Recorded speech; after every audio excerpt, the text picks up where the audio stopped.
I could be brown, I could be blue, I could be violet sky, I could be hurtful, I could be purple, I could be anything you like.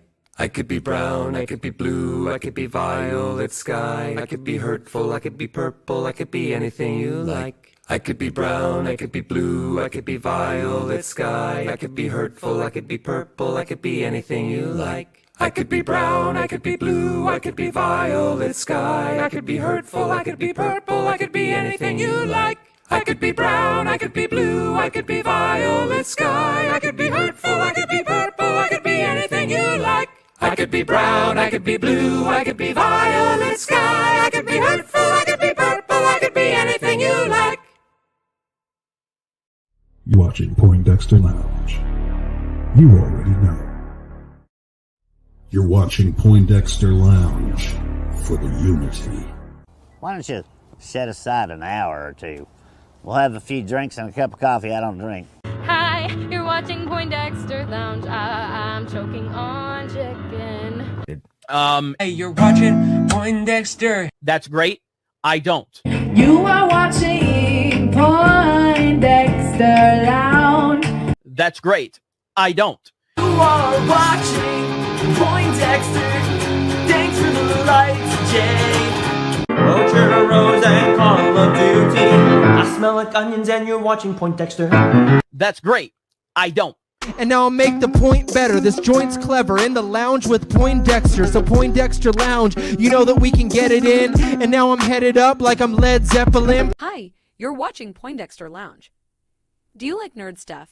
Yeah? Then you'll love this. You never know what might happen or who might show up at the lounge. I just want to thank you for being here and being my friend. It's always good to have someone you could count on. And I'm glad you're that for me. That's great. I don't. Ladies and gentlemen, can I please have your attention? I've just been handed an urgent and horrifying news story. And I need all of you to stop what you're doing and listen. Cannonball!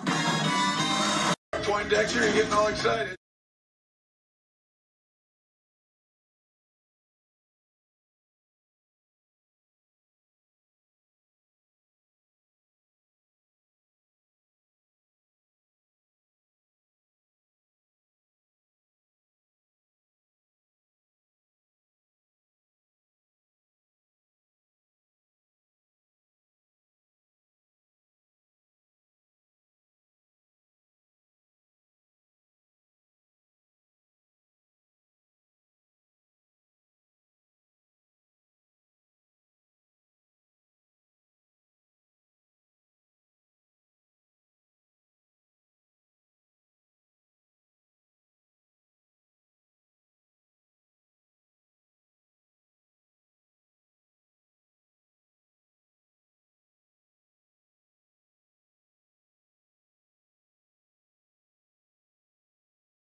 All right, folks. I think, I want to repeat, I think this thing is going to let me stream. Hold on a second. One of the beauties of having to use a phone on the drive home is ridiculous. But here we are now. And I'm just going to bring it often. No, nothing. What's up, man? What's up, man? I don't know. Like, StreamYard all of a sudden was like telling me, like, we've disabled your microphone on your phone. Well, thanks. It says refresh. So I refreshed, and as soon as I refreshed, it said, we've disabled your camera on your phone. I'm like, so I got no camera and no phone. It's like, do you want to join StreamYard with no camera and no phone? And I'm like, why would someone want to do that? What would be the point of joining StreamYard at that point with no camera and no phone? Right. Yeah. So I don't know. So like, I don't know. I don't even know right now. Like, if I pick this microphone, if it's even going to let me. Let's see if it does. Oh boy. Oh wow. Well, I don't think it did. See, I don't know. Did my sound change back now too? You disappeared completely. I was. It's ridiculous. I don't know what. We do the same thing every freaking day here. Like, what's so different about Thursday? I don't know. I have no idea. Friday so bad. What's that? StreamYard wants it to be Friday. That's it's just upset. I guess the important thing is, can you hear me? I can hear you. Okay. Can you hear me? I can hear you. So that's all that matters. Anyways. Uh-oh. Hello? How you doing, man? Oh, doing all right. Doing I woke up. Yeah. Can you hear me? Hello. No. All right, try this. Because for some reason, just none of it wants to freaking work. So. What a day. Yeah, no, I've been all right, man. I woke up. I got like a little cold, so I'm not feeling the best, but just chilling here and figured it'd be nice to get my mind off things, talk to you for a bit and everybody else, and yeah, just chilling, surviving. I feel you. Hey, what's up, Marquez? Man. Marquez. It's been a long time. Wow, I do remember you, bro. I absolutely remember you. A lot has changed since the last time you were in the lounge. More subscribers, fewer people. Anyways, no, it's good to see you, Marquez, for sure. So I made dinner last night. I saw that, dude, and I was like, thanks for the invite. Gosh, wine and dine, huh? Jeez. Listen, when your girl starts asking you, like, hey, you know what, I would like some shrimp tonight.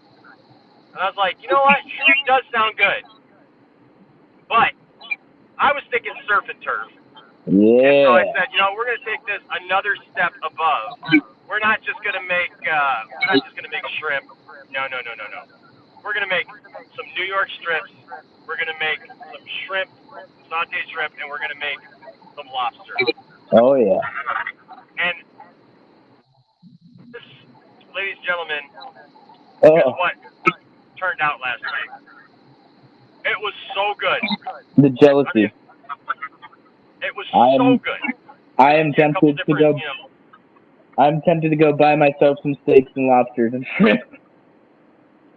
Just saying, it was so good. I mean, look at this. Look at the caramelization on the shrimp. Listen, I will just tell you this. First of all, Tiffany can say all she wants that I'm not a handyman. Whatever, I can fix a thing or two. But listen, I can cook. So screw you. you don't get to eat from my from my menu anymore. Okay, but Shayna was very, very happy with dinner, and of course, you know, after when you plate this, right, a steak and lobster and shrimp, you got to take the obligatory, you know, the Flash CW picture. Oh yeah. Oh yeah. Just screw you, Tiff, and your BS. I'm having lobster and steak with my girlfriend. So there you go. That's right. Dude, I'm craving surf and turf now. Oh, dude, it was so good. It was so good. Oh my gosh, the steak was perfect. I mean, I like I like fillets a little bit more, but New York strip is good. yeah. I like a fillet every once in a while. You know, like I just like steak. Yeah, exactly. I just like steak, and if I'm having fillets, I'm usually having like 2 or 3 of them because they're so small anyway. So. I hear you, man. Yeah, I like me a good New York strip steak. I like, gosh, man, I just like steak. I don't care, man. Next time you go full serve and turf and get a tomahawk. Split that bad boy. I've never done that. And last night I was this close. It was super cold. No, it was super cold last night. I've never done the tomahawk thing. I've wanted to though. And then, like last night, I was trying to figure out where I was going to. You may want to mute me or you may want to mute yourself when I'm talking. Okay. Yeah. So when what was I saying? Oh yeah. So last night when I got home, I was going to, you know, cook up this food, and I was trying to decide what I was going to do because it was really cold outside. I mean, it was like 20 degrees something yesterday, and I really wanted to put the steaks on the grill. I really did, but I ended up not putting them on the grill. I ended up just I cooked them in a pan, but I seasoned them really well, and I put them in butter, and it was good. First I put them in garlic and I like literally garlic, spooned up a bunch of garlic and butter and a bunch of seasoning and stuff like that, and had it going in the pan until it started cooking up a little bit, and then I kind of halved the butter because I put so much butter in there, and I did it on purpose because I had 2 steaks, so I had 2 different pans. And then I started searing them that way, and man, it turned out so good. Yeah, that's how I usually cook it. Cook it in a pan with some butter and oil and garlic, and pretty simple. I started spooning up garlic yesterday, man, and Shayna was like, "Heck yeah!" I love me some garlic, man. Yeah, me too. I flavor everything with garlic. Absolutely, can never get too much. But yeah, so that's how my yesterday went, and you know, it was pretty good. Oh, and what was I gonna say? I got whoops. No, hold on. I got this thing to work finally. For everybody who was here the other day and saw what happened live, here you go. My minute basis. Like to the point where I do, it's like. What are you doing? What are you doing? What are you doing? Stay right there. What are you doing? Okay, well, stay over there. You don't just get in somebody else's lane, sir. Thank you. That is, he does. You're in this lane, and you're not. That's right, 1 lane. Literally me. My Fast lane, and not Furious yours. prequel right here. Teleporting live. Fast and Furious. About to get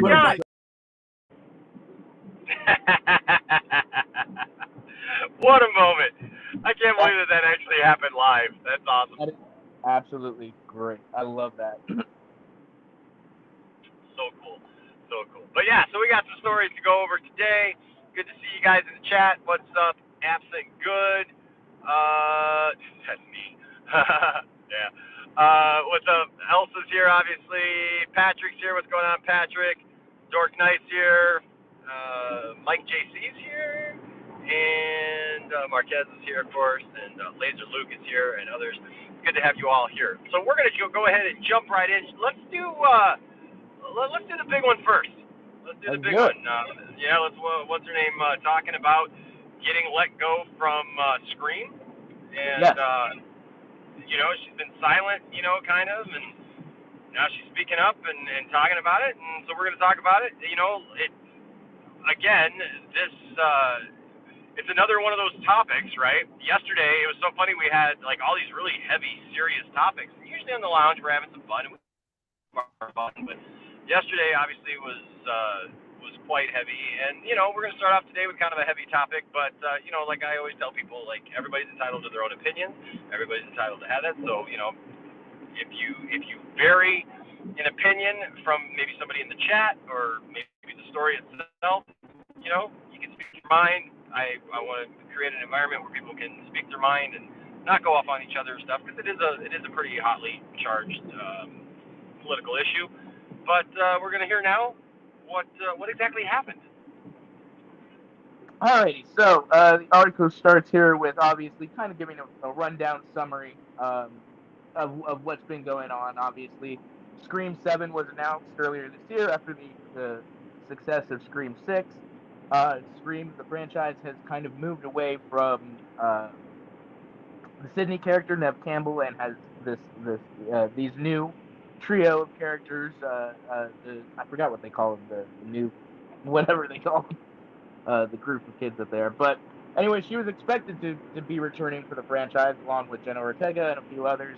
And right as things were getting going, right after the strike ended and those types of things, she was let go from the franchise due to her sharing some things on Instagram in support of ending in support of Palestine, of the tragedies happening over there and that type of stuff. So Spyglass, the studio behind Scream, was the one that let her go, and they did it very quietly. Her post basically read that Gaza is currently being treated like a concentration camp, cornering everyone together. So she's basically giving her that this is genocide and ethnic cleansing.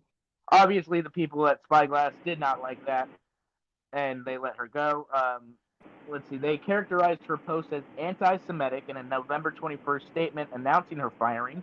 We have zero tolerance for anti-Semitism or the incitement of hate in any form, including false references to genocide, ethnic cleansing, Holocaust distortion, or anything that flagrantly crosses the line into hate speech. Read the statement. Let's see. The actress noted in her own statement the next day that she condemns hate and prejudice of any kind and aims to lend my voice to those in need. So that's just the brief kind of quick summary of how we got to where we are now. They're now interviewing her about her next phase of her career, everything that happened with Scream.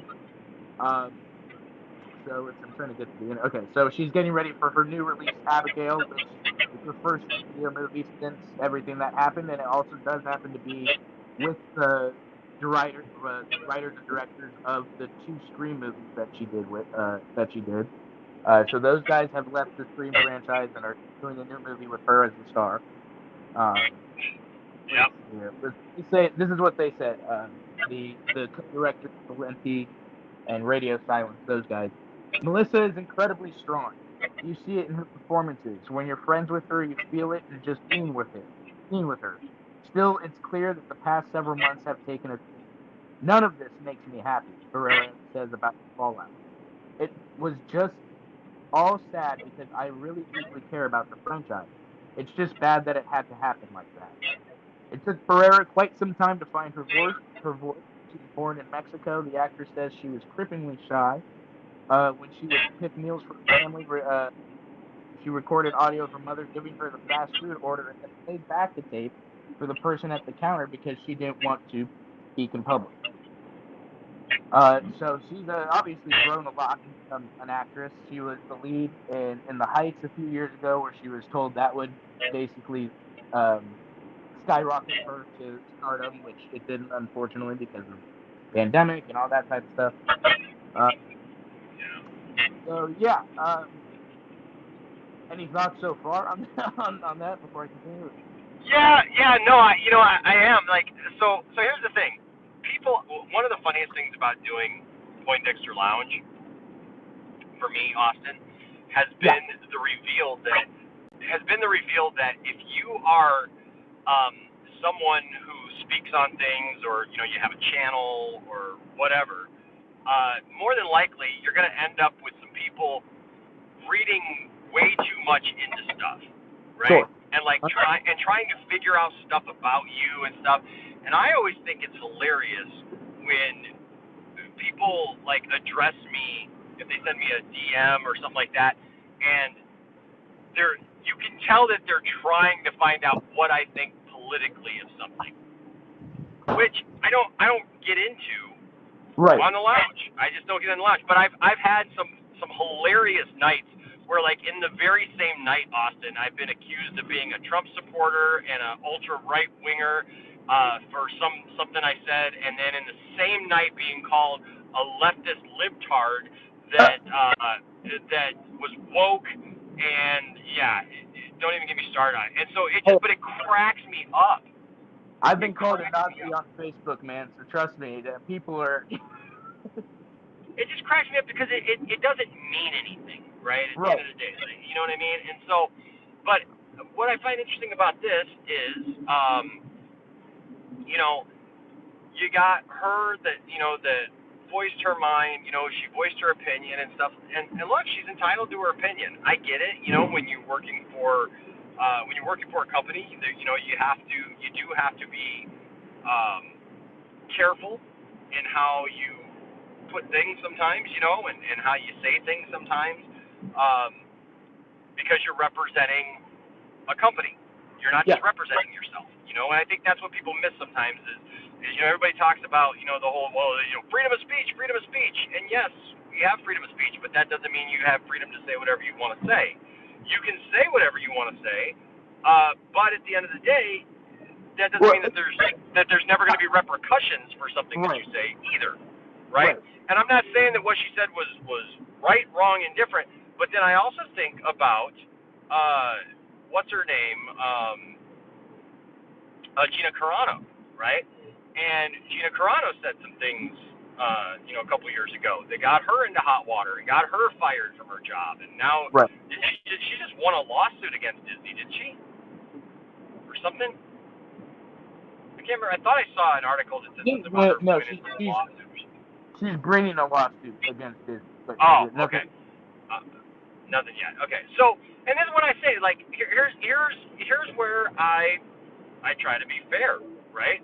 And I tell people, because I've seen a lot of people going after Gina Carano over the last couple of years, but then when what's her name came out, after Scream and said, her mind, those same people were because they disagreed with Melissa's comments, it was okay to shut her up, but not okay to shut the person up that you agree with. And this is a problem, where we're very one-sided on issues like this, right? Where it's we want the people who believe like us, or whatever, we want them to be able to speak their mind and have free speech, but we're not always so open about that, right? When it's somebody who's saying something that we don't agree with. So here's the thing, with both of them, with both Gina and Melissa, one, I would say, look, I get it if you want to raise awareness for a cause or something like that, but these one-off comments, leave those at home. You know what I mean? Make sure that what you're doing is actually going to have some kind of positive effect before you just say something. Because I'm so sick of just hearing celebrities talk, man. I don't care. These celebrities aren't doing anything. And at the end of the day, I think that's really the point, right?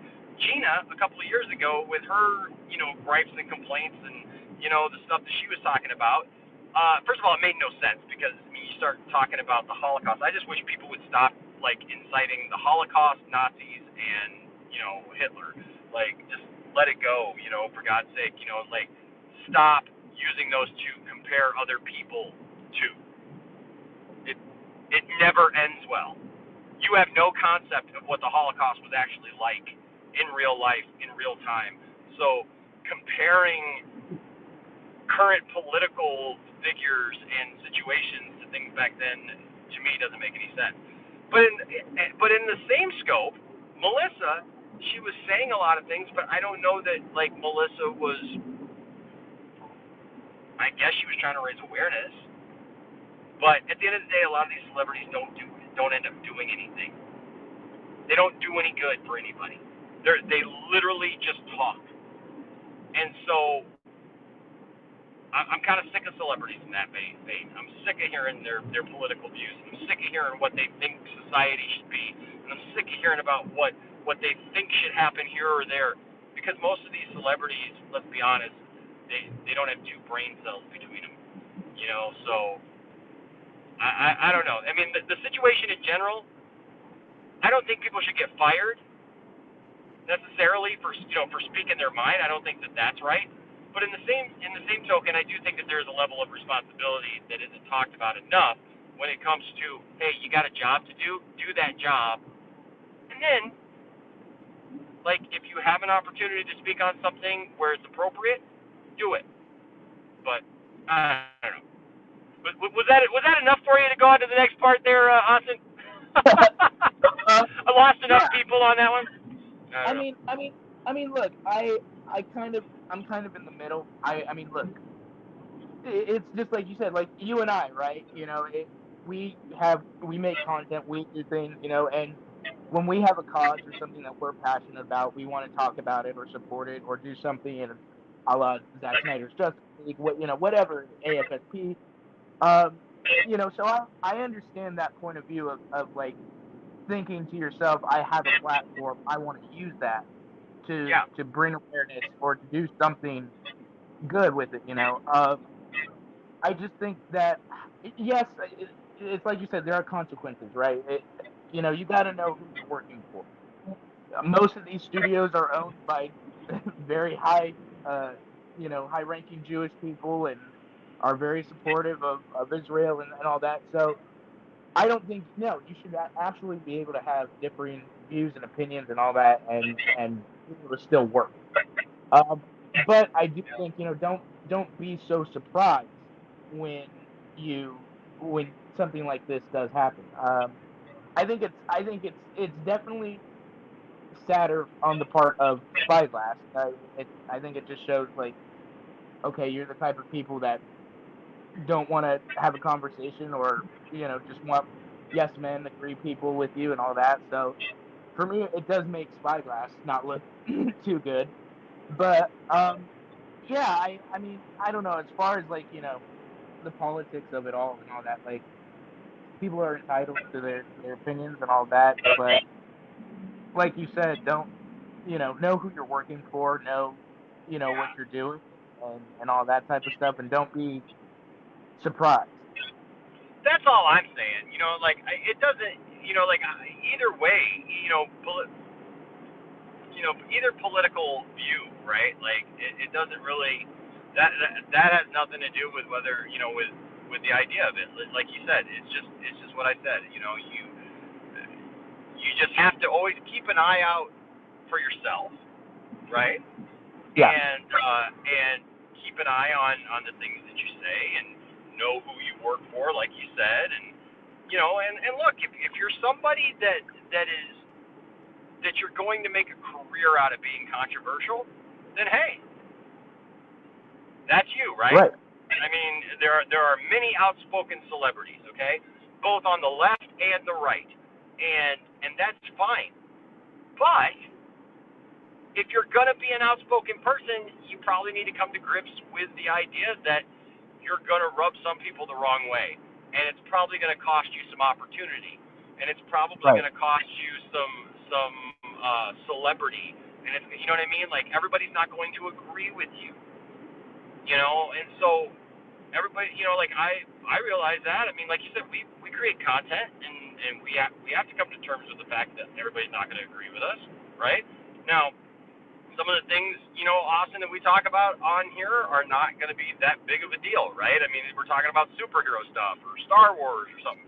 But every once in a while, we get into some serious stuff, and it's really interesting to see, isn't it, Austin? That, like, a lot of the stuff that, like, has caused issues with, like, people just acting crazy and, you know, trolling and all this stuff comes from the serious stuff. you know, and it comes from, you know, that people don't like opinions that either I have or William. I mean, one of my favorite things is I remember somebody made a video of me and William one night. It was one of our 4 a.m. discussions, and we were talking about the Dukes of Hazzard.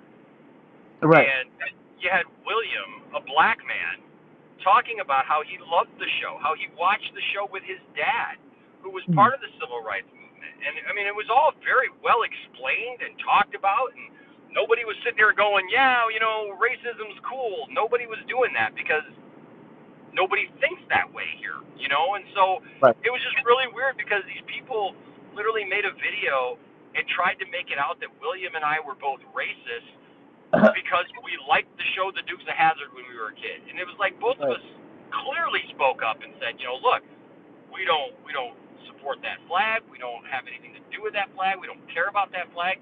It was the show that we loved, you know? And man, I was, you know, 4 years old watching, you know, a car jump over stuff, man. That's what I like, you know? So, you know, people can have whatever silliness they want. It's just that, you know, I mean, I've come to terms with the fact that because I am a fan of the Dukes of Hazzard, there's going to be some people who just don't like me.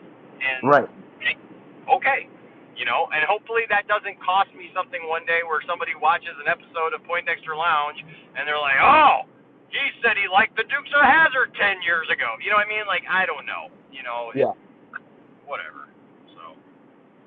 Yeah, it's a very thin line that it's becoming in Hollywood now, and it's you know, it's getting. I don't know. I think people, for the most part, unless you're really like saying some stupid crap, which I'll be honest, kind of like Gina Carano, right?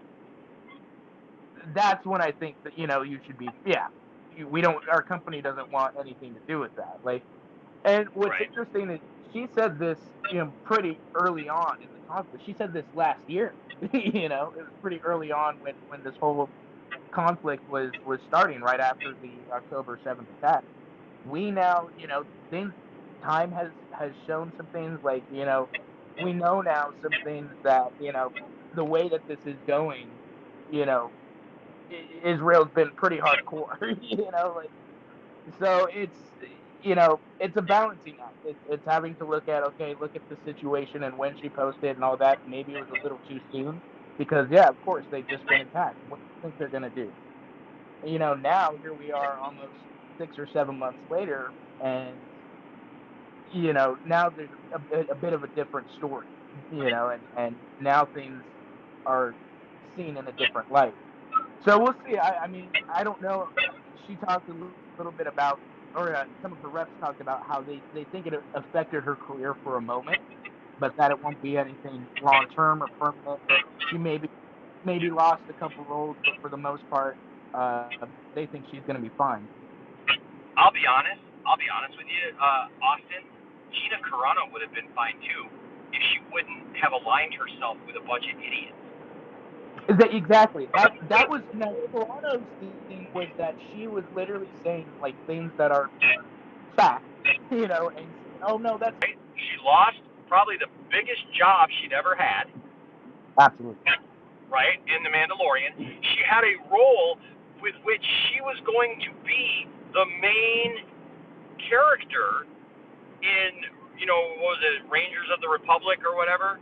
Right, you know, right. You know, she was going to be the lead in that show. That's why they introduced her in The Mandalorian. And I'll be honest with you, man, I love Gina Carano.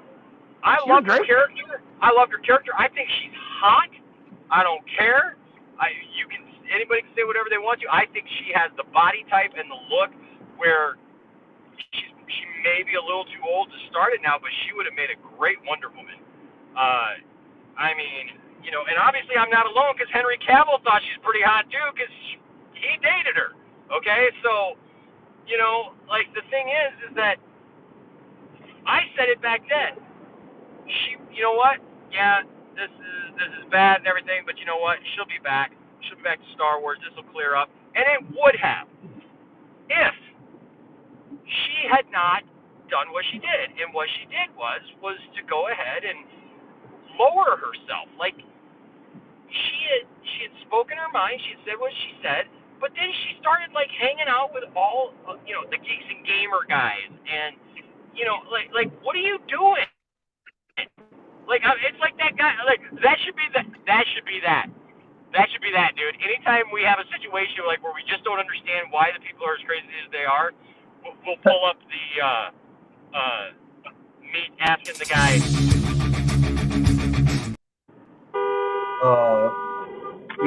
My minute basis. Like to the point where I do, it's like What are too you much. doing? What are you doing? What are you doing? Like seriously, like when I saw her doing that, and kind of bringing herself to do it, I was like, Gina, what are you doing? And she made it worse for herself. She started hanging out with all these people who have all these weird conspiracy theories, and and are just the worst of the worst.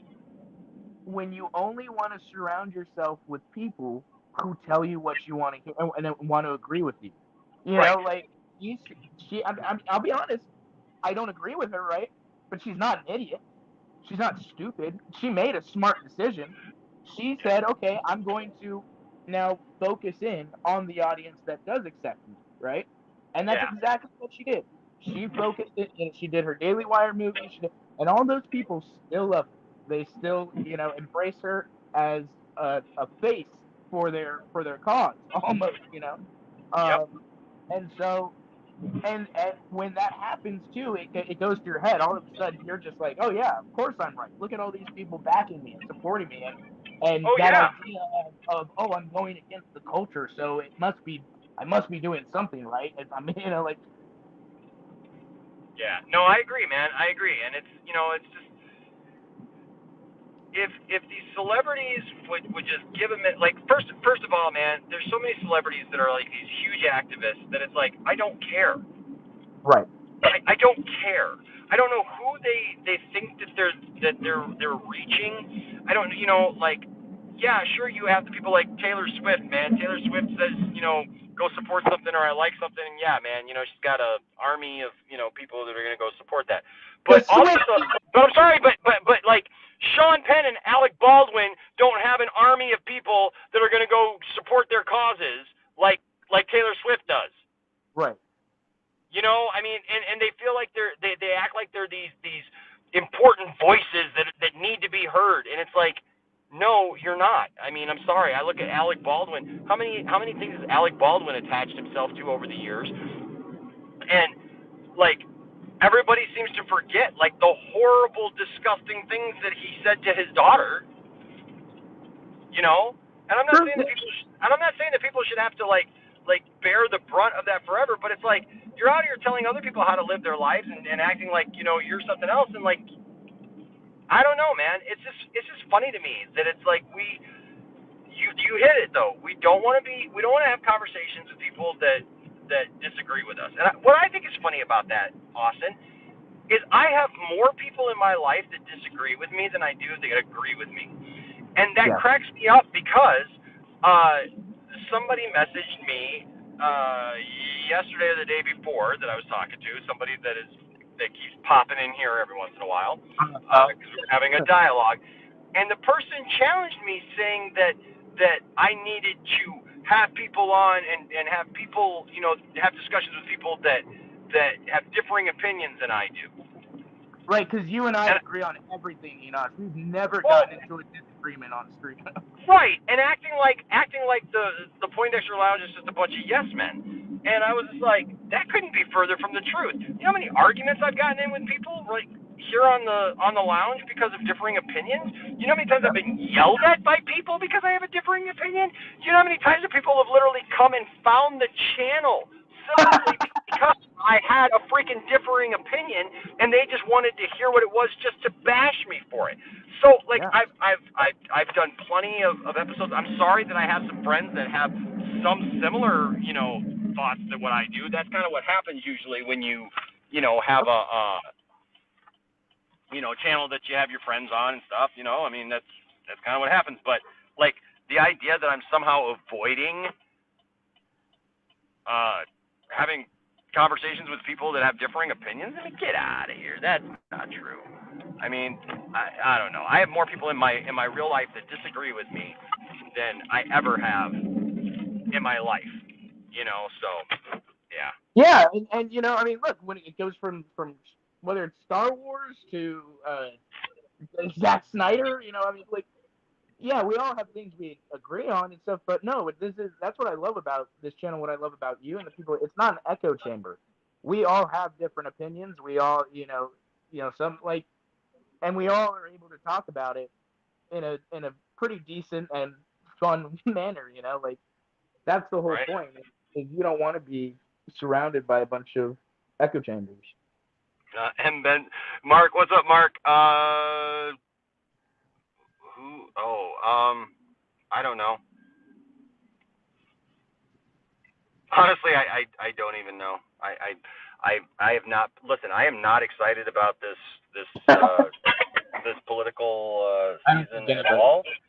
It's a bunch of people. It's a bunch of people that I don't want to vote for, and it is what it is. I don't know. I don't know what to tell anybody. Like seriously, it sucks. The political scope of America sucks right now. We've got a bunch of people in Congress and the Senate that they're just there for the paycheck.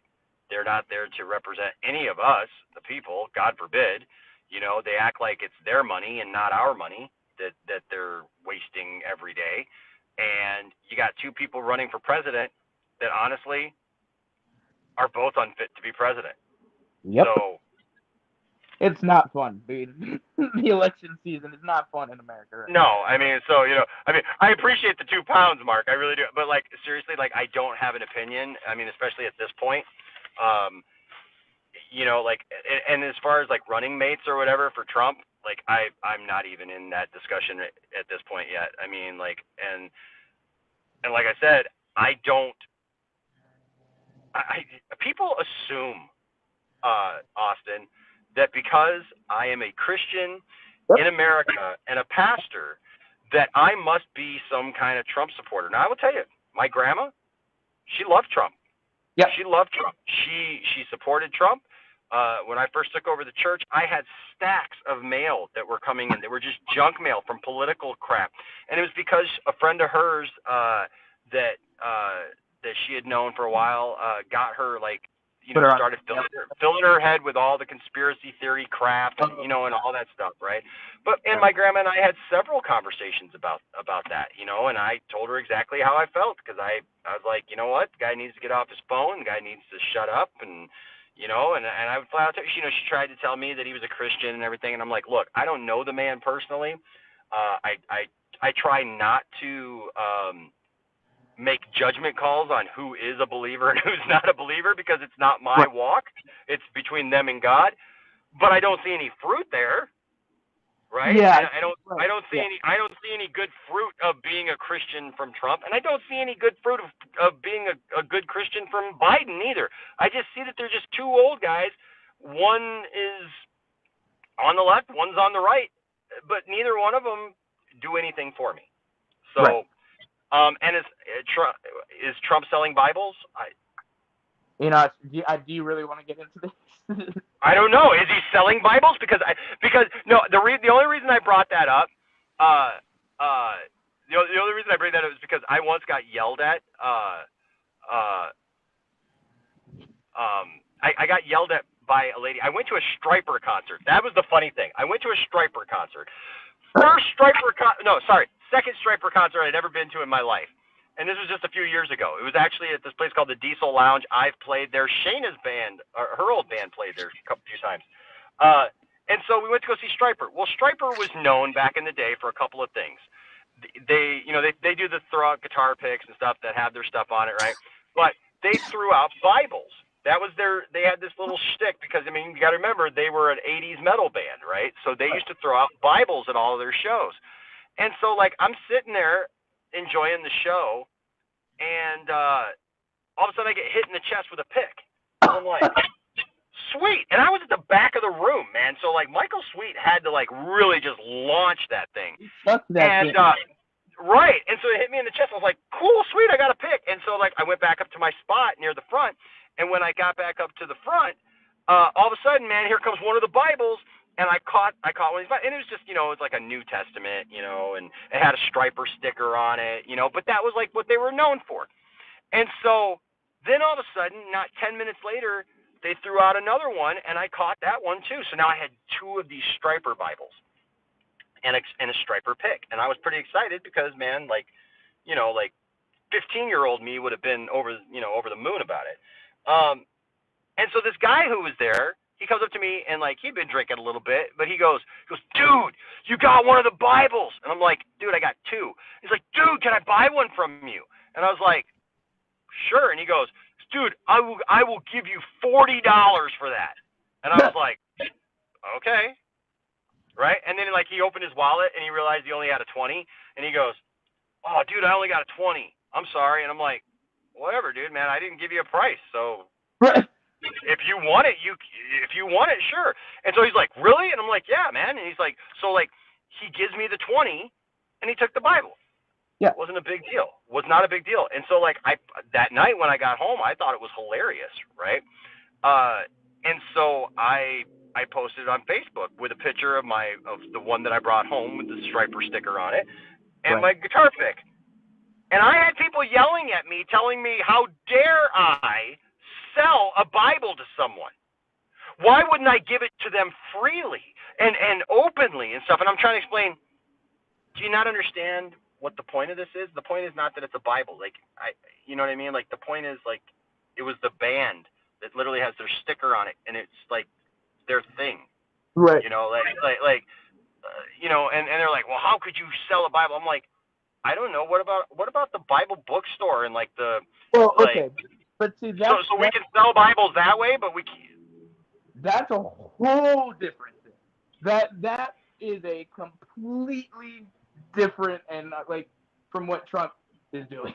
Yeah, I don't know what Trump's doing, but when anytime anybody says anything about anybody selling Bibles, that's all I think of is like how I got yelled at and reprimanded, not by anybody officially. Like, I want to point that out. This was just like people, you know what I mean? Like, who didn't know who Striper was and what I was doing, but it was comical to me. What did Trump do? Well, now, so the thing is Trump, obviously has some legal fees he's got to pay. So he is announcing the Trump American Bible, which has, the necessities that you need, Enosh, to be a Christian, including, of course, the American Constitution, included in the Bible, the amendments in the Bible. So this is Christian nationalism on steroids, basically. Everything. You know what? This gives me an idea. This gives me an idea, Austin. Let me not. This gives me an idea. But this gives me an idea. Because I found out that Tiffany apparently wants to come after half of the house. So maybe I just need to make the new Poindexter Bible, the new Nerd Bible, right? And like we could put like cool nerdy things in there. I don't know. Make it No, it's a Bible. Like, why are you sullying the Bible to pay for your legal fees of sexual mistreatment and all this other crap? Dear God in heaven. Yep. Yeah. See, this is why I don't do politics on the lounge, because like I just can't. That's why I asked if you really wanted to get into it, because I knew it. I did hear about the Section 31 show. I heard about the Section 31 show. Yeah, okay. So I'm fighting. It's going to come down. I mean, this is a last minute thing. Pretty much everything that the woman's done since she's left has been like last minute. We went to mediation. It wasn't even in the mediation. She got home, and I want to say boyfriend, but it's not even a boyfriend because he's like an old man. So I don't know what you call him, grandpa or whatever. Got in her head and told her this and that and stuff, and she doesn't care, So, but we'll figure it out. We'll be absolutely fine, because I am looking forward to the day that I can hand that woman a check and look at her and say, "If money is all you want, then that's what you'll get." And then I'll walk away. a free, and a happy man. I did want to say hi, Bradley. Did you have anything to say about all this? Yeah, hey, what's up, Bradley? We're talking politics on the lounge. Hey guys. His favorite topic. All I have to say is I agree with everyone in the chat. Borat for president. I think that's the only solution. The only thing we can do at this point. No, I think that's kind of funny though about the Bible. It's like I don't, from my knowledge, I don't think you can get a free Bible anywhere unless you go to a church. But if you want a Bible like a collector's edition or a nice copy, you have to buy it. Like it's right. That's kind of interesting. Well, the difference is this, right? It's the American, America version of it. That's why it's like the Christian nationalism. Like Christianity isn't just for America. It's not, Oh no, it wasn't even founded by America. It's not. It's not. No. And you know what's funny? Oh God! And I forgot. You know what's interesting right now? This might be a shock. There's a huge.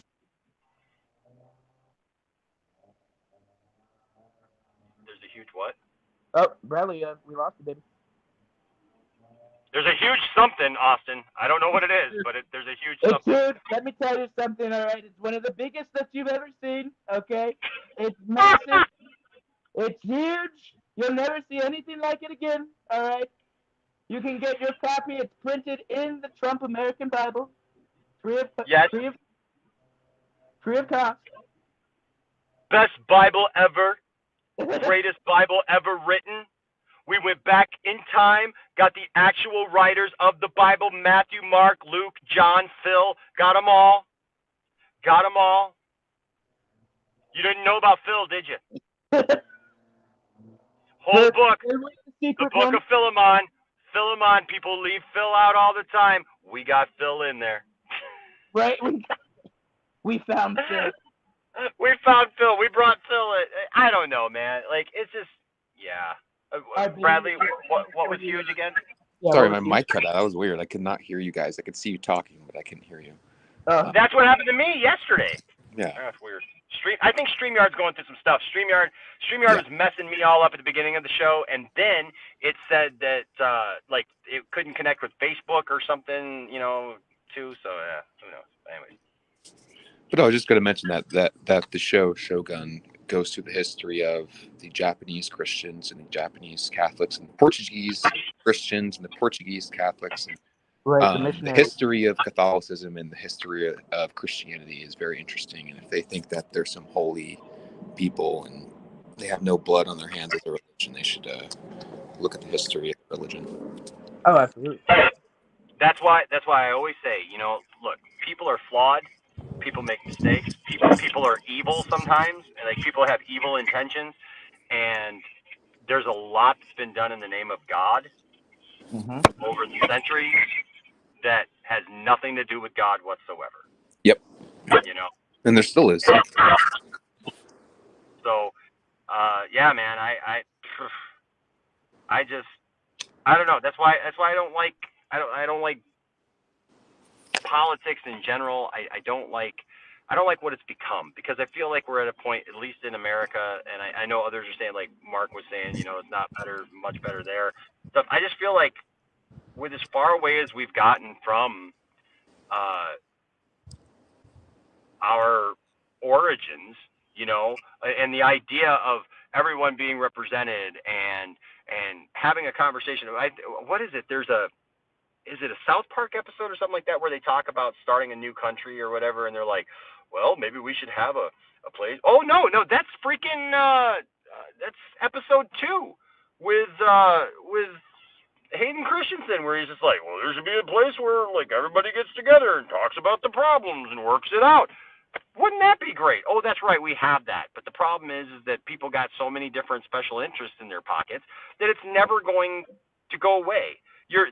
These people aren't going to wake up one day and say, oh, we're going to stop taking millions of dollars from these special interest groups just because we're good people now, right? And you can't say, well, we got to vote all those guys out and vote new people in, because you know what? You keep voting people in, you can't vote everybody out, right? So what ends up happening? You vote a couple out, but the people who you did vote in, they're there then for a few years. They get to see how business is, and business goes back to business as usual. That's it. Very true. So it's like the only way to undo it is to undo the whole thing, and I don't like that kind of talk either. So like that kind of talk scares me. So like, what do you do? I don't know. That's why I'm not running for office. So there you Yeah. go. Oh yeah, Elsa, I'm not saying anything bad about Portuguese, by the way. I have no problem with Portuguese people. I was just pointing out that there's like a show out right now with like the history, like representing the history of Portuguese in Japan. And it's really interesting. It's really interesting. You should check it out. Interesting. I know she was So confused. yeah, What else? was there anything more about that, Austin? Not really. Basically, you know that like I said, she's more than likely going to make a comeback. It's it was a moment type thing, and she's got some pretty big projects ahead. So her career is going to be fine and stuff. And the main question was, will you ever return? Will she ever return back to Scream? And she said, it's obviously she'll never say never and all that type of stuff. But it would take some stuff. Obviously, I think she had mentioned Spyglass probably would, if she did come back, Spyglass wouldn't be involved. Yeah. That's how most of these things go. Everybody talks about getting canceled, but the thing is the person just apologizes usually, and then within a couple of years everything's forgotten. Nobody cares. You know what I mean? It's because most of the time this outrage is just fake anyways. It's just being mad just to be mad about something that doesn't even really personally affect you. So but I get it. There are plenty of things that people support that are that important to them, and if that's that important to you, then great. But just don't be surprised when it's not as important to everybody else. Yeah. Exactly. So, and I think that's a good place probably to end that. I mean, we know she'll come back. We know that we'll see her again, and Yeah. I mean, I like her. I may disagree with some things, but I like her. I like her as an actress. I enjoyed her performances and stuff, so I have no issue with her. Yeah. Now the real question is, Austin, the real thing that we've got to get some clarity on here is we've got to know, is this Poptart movie going to be any good? Dude, that trailer, I don't know how to feel it. Like, there were moments I laughed, and then there were moments that I was like, this could be one of the worst comedies in years. Or it could be, I mean, look, it's the first movie Jerry Seinfeld's ever directed. It's definitely a risk how he's approaching this. He's almost approaching it kind of like the Weird Al Yankovic story, right? There's going to be these crazy exaggerations and things. Somebody says in the trailer, "My husband blew up. He works for a cereal company." Like, and they're at his funeral, so you're like, right. So I don't know. I like a lot of the cast. I can't stand Amy Schumer, so that's a big thing to get over. But I mean, okay. I don't know. Those are my thoughts. Well, I mean, I don't have a problem with Amy Schumer so much. I mean, she's done plenty of funny things that She's my lady. I mean, and that's Amy Schumer. People either like her or they hate her. I mean, let's be honest.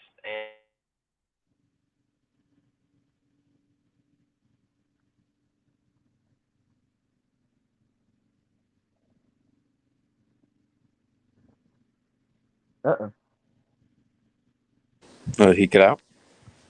Okay, I thought it was maybe me, but I guess he Okay. out. You not? I thought it was. I thought my thing froze. I was like, what the hell? Yeah, me too. Okay.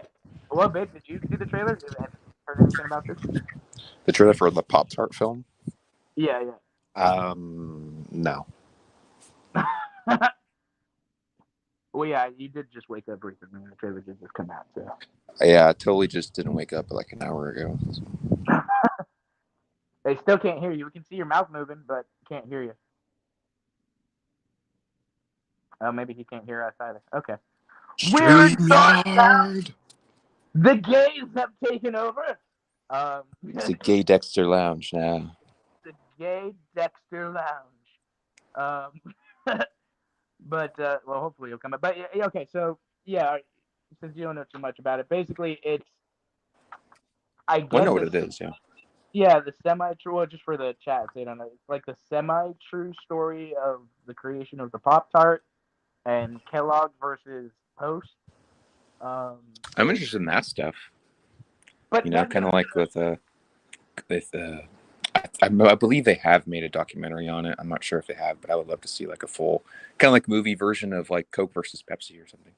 right, I think that's what this is gonna be like, but very over exaggerated, at least from the trailer, right? So like I said, there's a clip in it where they're at a funeral and this lady is like, my husband died and he worked for my husband exploded and he worked for a cereal company. Like you're like, what the fuck? You know, there's some pretty random stuff in there. Well, it's a Jerry Seinfeld film, so that's to be expected. Yeah, I like Seinfeld. I just don't know what to expect in the movie. The cast is stacked, and I will say this: the best part of the trailer for me, I was like, this is worth watching the movie alone. Bill Burr plays John F. Kennedy in the movie, and He plays Kennedy. He plays John F. Kennedy, and he says Oh, I'm sure he has a great impression, but that's gonna be funny. Oh, it's spot on. It is so spot. And he goes. Oh, was he in the trailer? Yeah, he says something about Little Jack in the trailer. And okay. I'll have to watch. I'll have to watch the trailer when we're done. Yeah, it was that part alone was like, okay, I'll okay, watch yeah. from Bill Burr. I'll check it out. I mean, Melissa McCarthy looks good too. Oh, there he is. He's alive. I can hear you. Dexter Lounge. I mean, what is the point? Could you hear me? Now we can hear you. Oh, I thought you said you could hear me. I was like, holy crap. Okay. Anyways, sorry about that. I don't know what the StreamYard is acting all weird today. Yeah. But now I'm inside. Got the Wi-Fi. But anyways, yeah. So where were you at with the discussion about Pop-Tarts? Well, we just Bradley hasn't seen the trailer yet, but I just told him, you know, a little bit, like gave a little rundown of it. And the story, Kellogg's versus Post, the creation of the Pop-Tart. I told him what probably the part that convinced me that I was like, all right, I'll see this just for this alone. Bill Burr playing John F. Kennedy is one of the greatest castings I think I may have ever seen. And the line he says about Little Jack had me dying. Mm-hmm. Yeah, like who would have ever thought that we would sit here and go like, it's a Pop-Tart movie, first of all. I feel like all of these companies are really trying to get the most out of all of their IPs and stuff, you know, but it's like we just had the Flamin' Hot Cheetos movie. Well, did that come out? Yeah, it came out last year. Yes. It was nominated for Best Song at the Oscars. What was it called? Flamin' Hot. It is on Disney Plus and Hulu. It is. I believe. Now, see, I wanted to see that because I actually thought that was an interesting story. Well, there's some controversy with the story. The guy who it's about claims these things. There's not really any proof, and he's not really the creator. Really, kind of, to be honest, he just claims to be. He works for Frito-Lay now, though. Yeah. Like, I thought it was a given that everybody just knew that he created Flamin' Hot Cheetos. There's some controversy with it. There's some like loose. I don't know. I don't think he is. Well, that's interesting. That's the first that I've heard of that. That's why I'm interested. Of course, he put spice on it. He just acted like he was the first Mexican with Cheetos to put spice on it. Oh, so I'm sorry. What did you say, Austin? He was a Mexican that had Cheetos and put some spice on it. And he just acted like he was the first Mexican to put spice on Cheetos. Well, I mean, as far as I know the story, I mean, and obviously that's a totally different thing. But I mean, as far as I know that story, you know, he worked for Frito-Lay. He was a janitor, and they had like a contest or whatever, and he ended up, submitting the idea, you know, I mean, probably wasn't the first person to do it, but you know, who knows? I don't know. I just thought it was an interesting story. But I mean, but like we live in a day and age where we have movies about Cheetos and Pop-Tarts and emojis and you know, stuff. And now we're getting Play-Doh films and Monopoly films. Kill me now. Yeah, we don't need all this stuff. I mean, it's just not stuff that I'm not saying, you know, like if I see it, it may have some kind of childlike properties to it that, you know, make it okay or something. I don't know, but just in concept, I mean, why are we making Play-Doh movies? What is the Play-Doh movie going to be about, for God's sake? You know, now I will say this: Lego, that first Lego movie, that movie was fire. So just a movie in name only. You know, I guess I should probably be careful how much I poo-poo on something, because that Lego movie, I mean, who would have thought that a Lego movie would have been as good as that first movie was? And I thought it was really good. So I thought it was better than the Batman Lego movie. I didn't even like the Batman Lego movie. So there you go. That's my opinion. Yeah, I mean, I'll see it. It's Netflix. I'll watch it. The cast, like I said, is stacked. So I'm definitely going to watch it. That's for sure. Heck yeah. Heck yeah. What's up, Lewis? Good to see you, man, in the chat. Yeah. So I'm going to watch it. I'm definitely going to watch it. But are y'all ready for, ooh. Now, Caden, I'll be honest with you. A Magic 8-Ball horror movie isn't that bad of an idea. If you can make the Ouija movie, you could definitely make the Magic 8-Ball movie, for goodness sake. I don't know. That would be interesting. Okay. So yeah, you know, go see the Pop-Tart movie on Netflix when it comes out. You know, they got plenty of time to do that kind of stuff, right? Now, so now we got talk that big surprise. Ewan McGregor would like to come back and play Obi-Wan again. Aren't you shocked?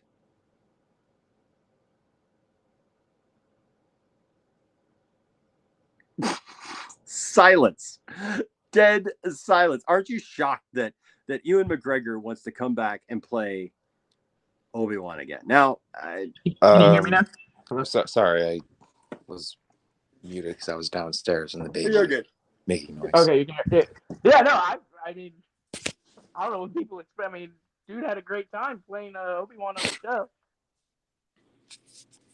So yeah, so Ewan McGregor just is saying like they don't have anything planned yet, but he feels like that they're going to call him back for something. I think I'm good, to be honest. Really? Did you not like the Obi-Wan show, or was it just enough for you? No, I said I'm sure they will. Oh, Bradley said something. Did you not hear Bradley? No, now I can't hear Bradley. Oh God. Oh, I said I think I'm good. He said he thinks he's good. I can hear you. So. Oh well, I think he can hear me. Okay. Well, StreamYard's having a bunch of bugs today, apparently. It is. No, but I didn't hate Obi-Wan Kenobi. It fell flat for me. It just felt kind of unnecessary. Darth Reva was the worst part for me. Bradley still? But Vader and I did like seeing Anakin and Vader, Anakin and Obi-Wan again. Like, it was cool, but I don't know. Like, it was okay, you know. And I think that was fine for me. That was it. That was all I needed for that. Like, all that talk about them coming back for all that time, I think that was all I needed, to be honest. I don't know where you go with more Obi-Wan from there. Yeah, that's true. Yeah. You know, he's kind of, they set him up he is where he's at now, where he's supposed to be, you know. Right. I mean, unless you just do a whole thing about him and Qui-Gon, you know, training or something.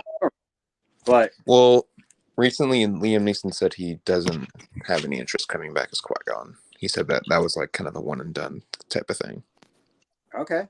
Well, then, yeah. Then I would But- say, like, I don't know then what else you have Obi-Wan doing besides sitting on Tatooine and waiting. We already know that he takes on Darth Maul, which is an amazing scene. But I didn't understand all the people who were like, oh, we should see that in live action. We saw it.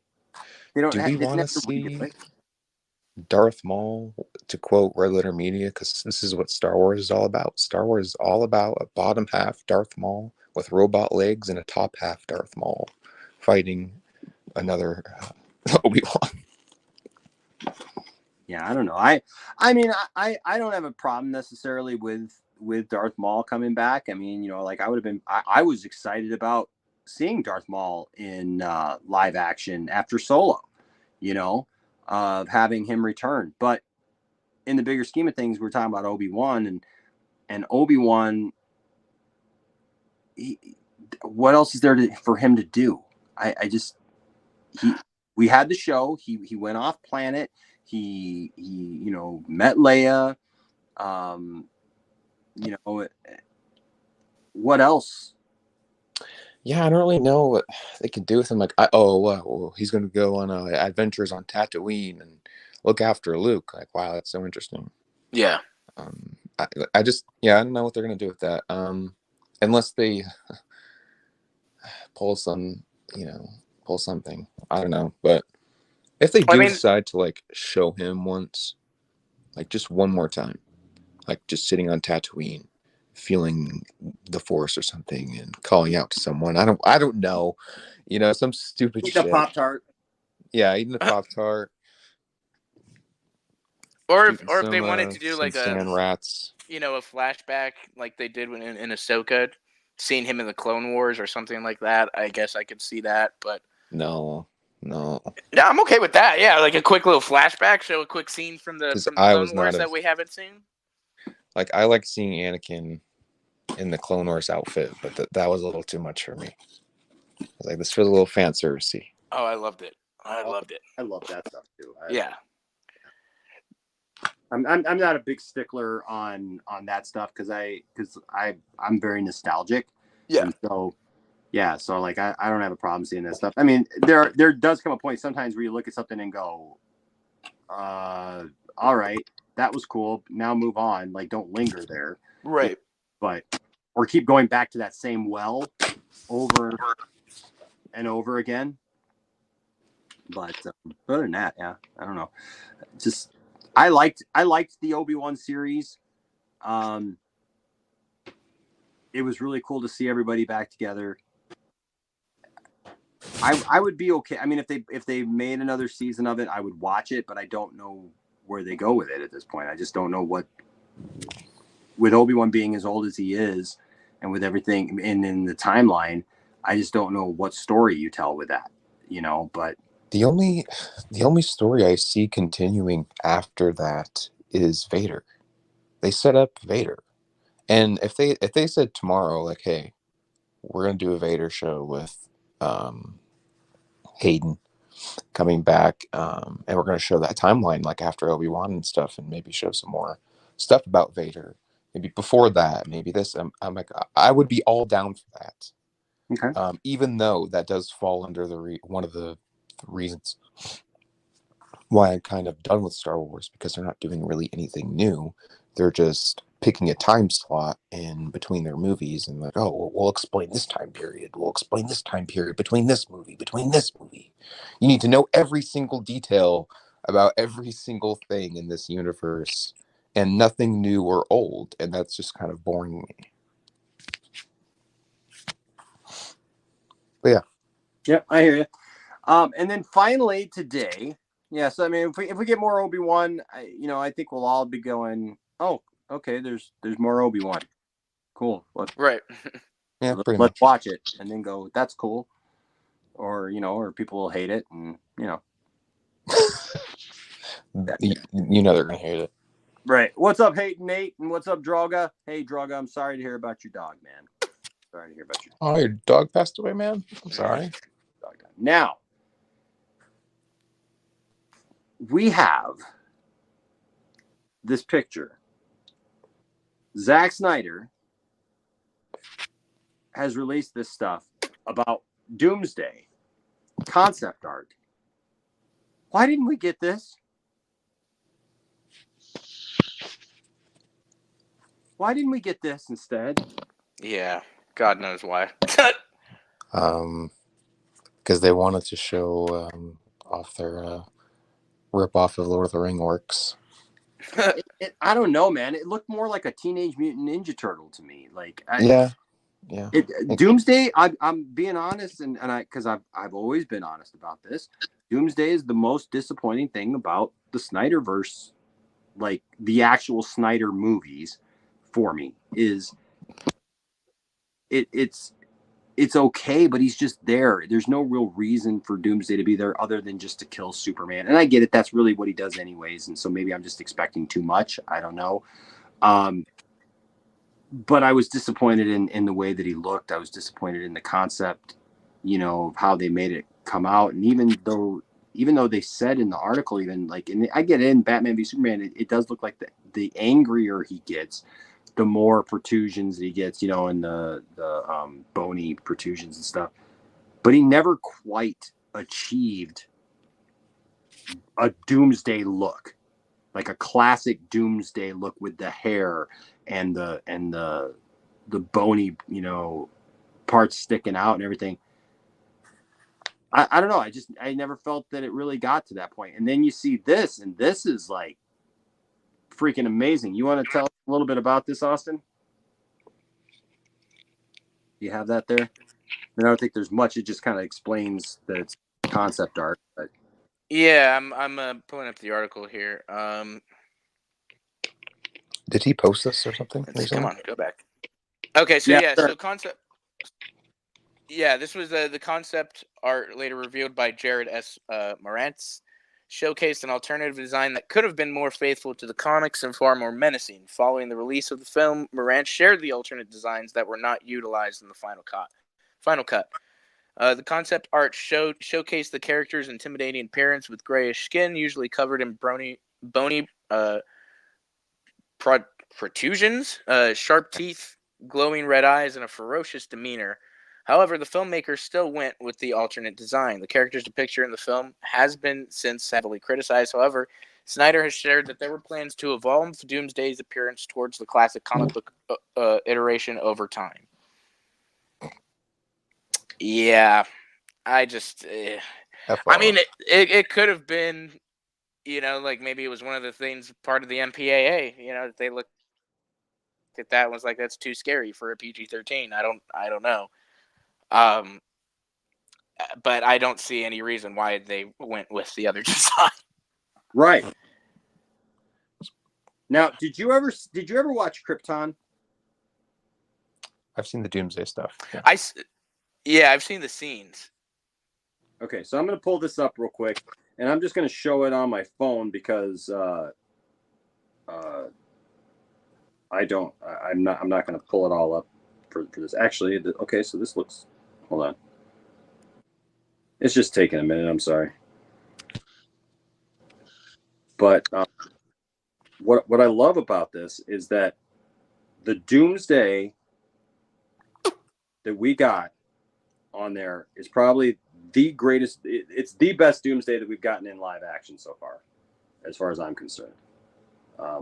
Whoops. Let me see if I. Come on. Did you like the one in Superman and Lois, Enosh?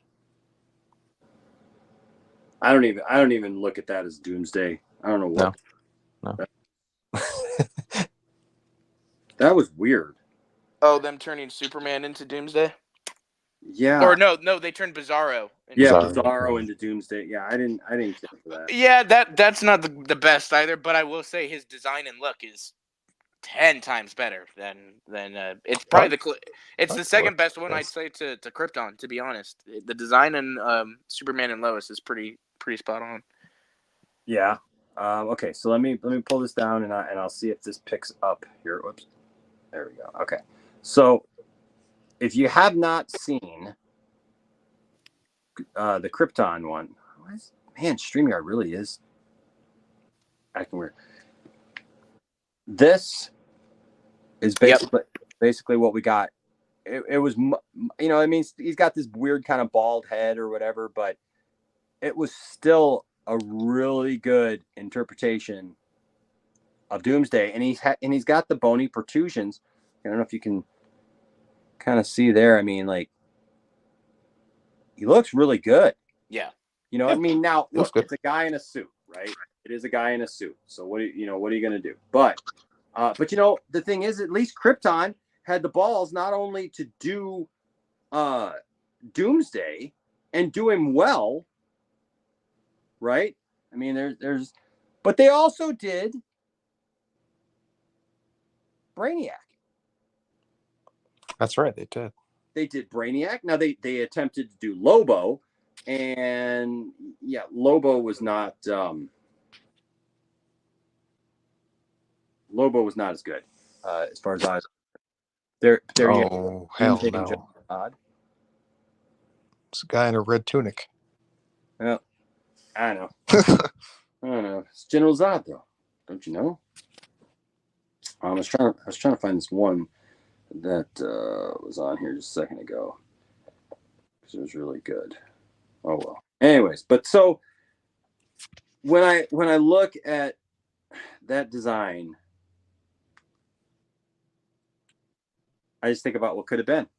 You know, we remember we were talking about this yesterday. Like, we were talking about the death and return of Superman yesterday, and I was just stating that, and somebody else said it too, that that's a story that a lot of people love, you know, that a lot of people are invested in.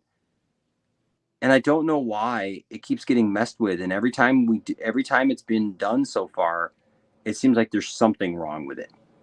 Either the story, or they don't fully flesh it out, or they just remove whole parts of it, or they just change it up completely, or they change the look of Doomsday or something where it doesn't feel the same anymore. And so, I don't know, seeing this concept art is amazing. It's scary as heck. I mean, can you imagine that creature actually moving around and fighting and fighting, you know, Superman and Wonder Woman and Batman? It would have been great. Instead, we got something that looks like a giant Ninja Turtle with a couple of phony protrusions, you know, here and there. And well, I personally think like the design is a lot better. But I just don't think it was necessary to have him in the movie in the first place. So regardless of the design, I just don't think he's necessary in the movie at all. If they did it in another film, you know, and they didn't rush the Death of Superman storyline, I would have been probably more interested. But yeah, I mean, don't hate BVS, but there's still a lot of just issues I have with it, especially with that third act in Doomsday. But Mark, they've already made several Doomsdays, dude. Like, McFarlane's got like 3 Doomsdays now. Like, and I've got one of them. I have the Doomsday Funko Pop. Yeah, but I mean, it's like, and maybe he's being funny, but yeah, I mean, McFarlane has a Doomsday. It's based on the multiverse stuff with Batman and everything. It's actually a Batman of Doomsday, but it looks like Doomsday. And they just took the same figure and they packaged it with a Superman, making it Doomsday, right? And so, but they've got a new Doomsday coming out, also for McFarlane, that's more true to the original look. But the Doomsday that they had is super heavy, Mark. You're absolutely right. I mean, it's super heavy, and there's so much plastic in it. I can't believe that McFarlane still does $20 to $25 on these bigger not the mega figures. The mega figures are like 40 now, but like, you got a few of these figures that like there is a ton of plastic in. Mark says, I meant that particular design, a smoother version would be easier to tool and safer for kids. Yeah, probably, but they never ended up making that Doomsday. I think that there was actually, now that I think about it, I think that there was like some obscure toy that did get made of the Doomsday from Batman v Superman. I just never saw it. Apparently it was very obscure, if I remember right. There was like a play set or something like that Doomsday came with. But I don't know. I'm trying to remain positive about some of this stuff, but it's hard to when it's like you see a concept of something and go, man, that looks so good. But it is what it is. There's a lot of stuff that they said they were going to do that I'm just like, why didn't you do this? But yet again, you also had the studio interfering and left and right. So at the end of the day, if it wasn't for that, we probably would have gotten those things that we should have gotten. Right. Somebody was probably like, why has he got so many bones on his face? You can't even see his face. I think I remember talking about this too when the there's BVS controversy every month now. It's so ridiculous. But I think I remember the highlight of it a few years ago. That was always the topic of conversation about Doomsday and people nitpicking it. It's still a thing. I know it's crazy, but you know what? It's all right because it gives us stuff to talk about on a daily basis. So there you go. I do think it's funny though that Batman v Superman is still such a topic discussion for people. It'll be 10 years in 2 years that's been out, and people still love to have Twitter debates for hours over it. Yeah, I don't understand it, man. Like I don't understand how people act like the movie doesn't matter, and yet they'll still argue with it about it all these years later. And it's like, that sounds like kind of an important movie to me now. Like, but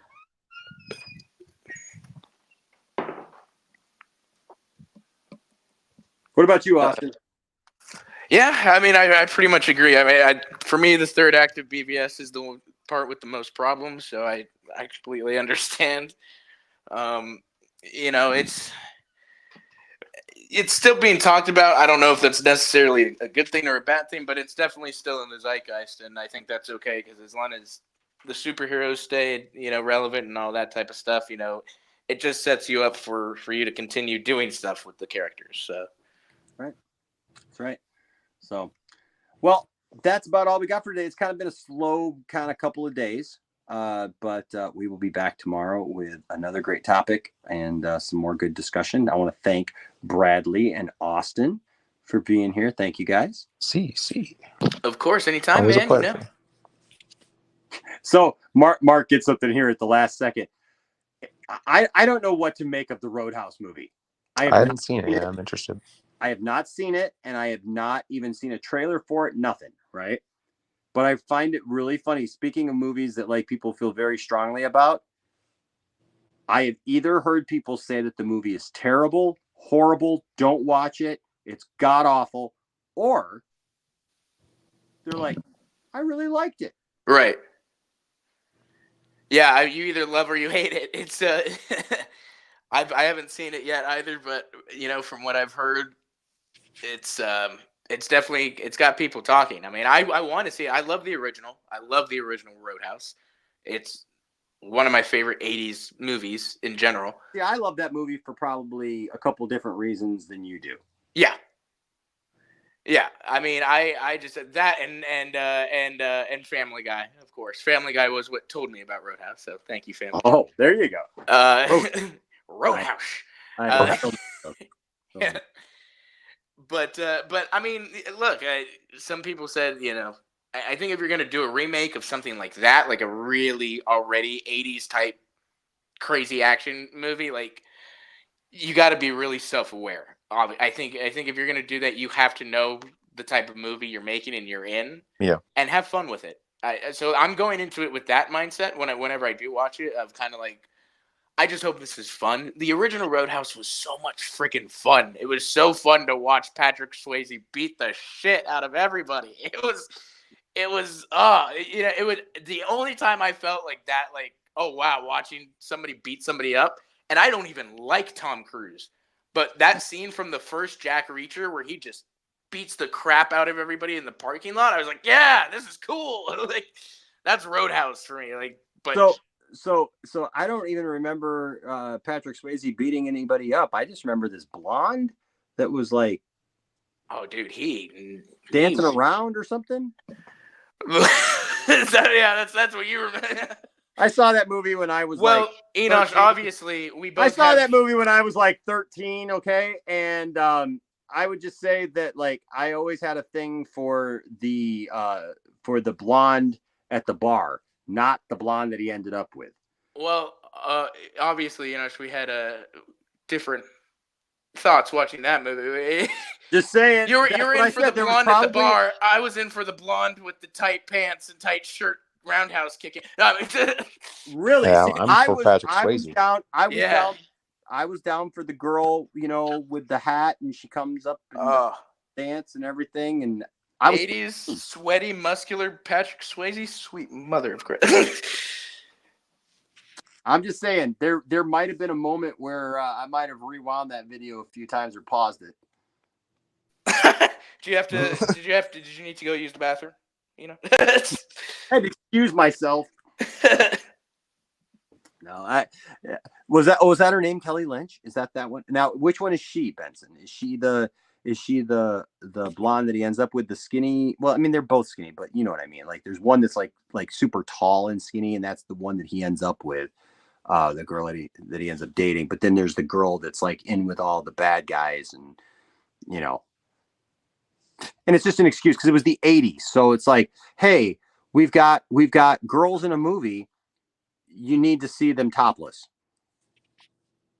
In the 80s too.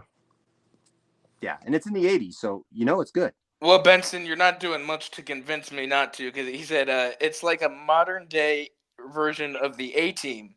Thank you, Benson. And I'm like, well, I really liked the A-Team remake, so I don't know what that says about me. The voluptuous one. The voluptuous one. Yes. There it is. Where'd he go? Oh, I tried to pull him up here. Okay. Yeah, I don't know. I liked the original movie obviously a lot. Roadhouse was really cool, and I do like the resurgence that it got, you know, because of Family Guy. Let's be honest, right? I mean, like Family Guy has done that to a lot of things though, that like younger people didn't really know what they were, you know, but Family Guy, because Seth MacFarlane is so nostalgic for things, you know, like, hey, if it weren't for Family Guy, we wouldn't have the beautiful fist punching people out of Chuck Norris's beard. The legend of Chuck Norris's beard. Right. So, yeah. So I haven't seen it yet, but I do think it's funny that that people either seem to love this one or hate it, and there's no in between. It's just great or horrible. So another film that came out recently that I watched the other day, and I ended up loving it. It was Wonka. Really? Did you like it? I really enjoyed it. Okay. It was like a big musical guy. I haven't seen it yet. I have not seen it yet, Bradley. Yep. And I'll be honest with you, the last one, Johnny Depp one. Johnny Depp one just did not. Charlie was awful. Yeah, that movie just did not do it for me at all. No, so what did you like? No, like if you enjoy musicals, it's a really refreshing type of musical. I don't really even like a lot of modern musicals that much, to be honest. So this one really stood out for me. And as a kid that grew up with like Roald Dahl books and stuff, this felt like the most genuine and best adaptation of like the weird and magical nature of a Roald Dahl book, specifically Willy Wonka. So it definitely had the best representation out of the original and the Johnny Depp one. It really felt like a true representation of that, which was nice. Cool. Another movie that's probably going to either be love or hate, Pop-Tarts. That's with butter. Toasted. You got toast. You ever put butter on a Pop-Tart? It's so freaking good. Have you ever put butter on a Pop-Tart? If you haven't, then I think you should. There's another Family Guy reference for you right there. Butter on a Pop-Tart. It's so funny to me that there's so many people that I know who never put butter on a Pop-Tart. And I've never done that. heck yeah, I never liked Pop-Tarts with frosting on it. I like plain strawberry ones, and then you'd take butter, you'd make your Pop-Tart, and then once Pop-Tart is made, you could just take your butter and you could either like spread it on there, or just sometimes we'd just take the stick of butter and just like melt it over the top of it. And that sounds so good. So good, dude. So good. I say we start putting toasters in bathrooms, so that way I can put a Pop-Tart in the toaster and pop a tart while I'm popping a tart. I don't think toasters belong in bathrooms. No, probably not a good idea there, buddy. But you pop a tart while popping a tart. See, this is where I have to be in charge of technology. Yeah, No. plop a tart and pop a tart. Okay. Now you want to get nuts? Come on, let's get nuts. I think he's having a stroke, everybody. Excuse him. No more poop jokes for me. I'm sorry. Okay. Well, hey, everybody. Thank you for being here today. We appreciate each and every one of you guys for showing up. Thank you to everyone who's been in the chat. You guys are fantastic. Thank you to Bradley and Austin, my wonderful co-hosts today. Yes. And you know what? Hey, just be good to each other, right? Don't let anybody tell you that your fandom doesn't matter, and don't tell anybody that their fandom doesn't matter. But seek to have good conversations. Treat everybody with respect. And if you do that, there'll always be a place for you here in the Poindexter Lounge. Until next time, I'm Enosh. This has been Austin. This is Bradley. And, put some butter on a Pop-Tart and get back with us tomorrow. All right? We will see you all later. Peace out. Stay nerdy.